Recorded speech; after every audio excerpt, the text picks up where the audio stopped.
Hello, I'm Kimberly, and welcome to the weekend edition of the Native News Update. It's Friday, October 12th. Many of the stories you hear here can be found at IndianCountryTV.com. And here's the news for the day from the Associated Press and other Native news sources. The Department of Justice announced a policy addressing the ability of members of federally recognized tribes to possess or use eagle feathers. Attorney General Eric Holder signed the new policy after extensive department consultation with tribal leaders and tribal groups. The policy covers all federally protected birds, bird feathers, and bird parts.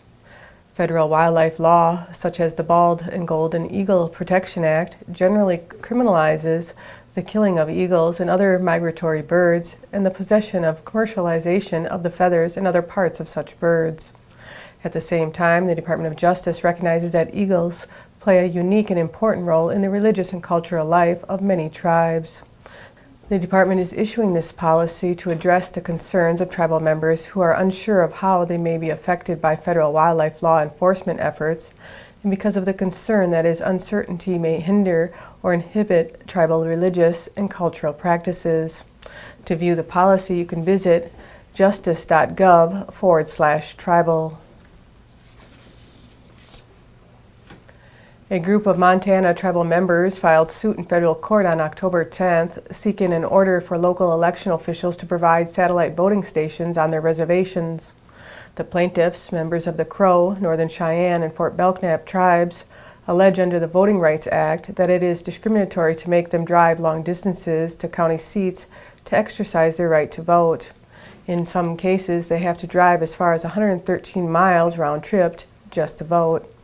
The suit alleges allowing a non-Indian majority county to establish in-person absentee locations at county courthouses but denying the same level of voter access to Indian majority communities is evidence in its invidious discrimination by state and county officials. O.J. Siemens, executive director of Four Directions, a national voting rights organization and a party to the suit, said the organization offered to help pay for the satellite voting offices, but the county officials refused. In a filing with the Nuclear Regulatory Commission this week, the Prairie Island Indian community previewed issues it hopes to raise during an early November hearing with the Atomic Safety and Licensing Board, when the tribe will continue its fight against a 40-year extension of on-site nuclear waste storage on Prairie Island. Xcel Energy's initial independent spent fuel storage installation license expires on October 19, 2013. In an ongoing absence of a national waste repository like Yucca Mountain, the utility company has applied to extend on-site storage until 2053. When on-site nuclear storage was first approved in Minnesota 20 years ago, Minnesotans and the Prairie Island community were told that they would be no more than 17 casts and that it would be temporary. The federal government was legally required to develop a national repository by 1998. After decades of scientific research and $15 billion in investments by American ratepayers, efforts to create the only nuclear waste storage facility in the United States, specifically mandated by federal law, the Yucca Mountain Repository in Nevada, was suspended in 2010. To date, no replacement facility has been identified. The hearing with the Atomic Safety and Licensing Board is tentatively scheduled for November 8th and 9th. For the fourth year in a row, Rochester Institute of Technology has been named as one of the country's top educational options for Native American students. The American Indian Science and Engineering Society named RIT as one of America's top 200 colleges for Native Americans in its annual college guide of the Society's Wind of Change magazine. The university is being recognized for its academic programming and support services for Native American scholars, its cooperative relationships established with New York State tribes and leaders, and several research initiatives specific to Native American communities in the region. The Minnesota Historical Society has launched a unique website with video, audio, and interactive tools to illuminate the U.S.-Dakota War of 1862.